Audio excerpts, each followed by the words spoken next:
হে পৃথিবী, আজিকে বিদায়। এ দুর্ভাগা চায়, যদি কভু শুধু ভুল করে মনে রাখো মোরে।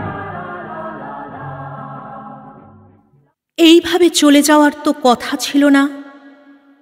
বাবা বলে ঋণ রেখে যেতে নেই। অনেক কিছুর হিসাব নেওয়া আজও বাকি। তুমি আমাদের ঋণী করে যেতে পারো না।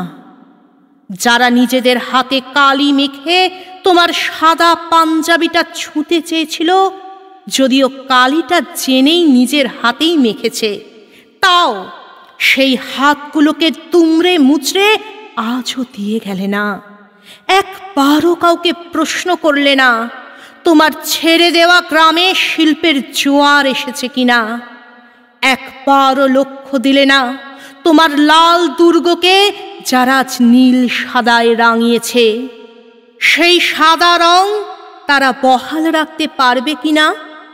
সাদা তো আর সহজ কথা নয়, এটা তোমার চেয়ে ভালো কেউ জানে না। তুমি একবারও খোঁজ নিলে না শিক্ষিতদের চাকরি আজ কেন রাস্তায়, আর যারা পেল তারা হারালো কেন। কই তোমার সময় তো এমন ছিল না।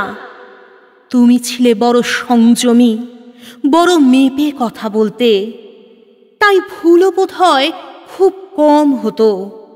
তোমার সমপদে যারা এখন পদস্থ, তাদের বাড়ি টাকার খনি।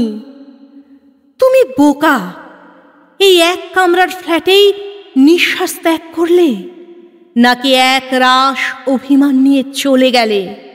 যারা একদিন তোমায় কাঠগড়ায় দাঁড় করিয়েছিল, তারা আজ হাড়ে হাড়ে টের পাচ্ছে, শুধু প্রকাশ করছে না। আর যারা মাস ভিক্ষা নিয়ে মুখে কুলু পেটেছে, ওদের কথা তুমি ছাড়ো, ওরা মূর্খ। তবে এটা বোধহয় তুমি ঠিক করলে না। এতগুলো মানুষকে ঋণী করে তুমি যেতে পারো না। একটু তো দেখে যেতে পারতে।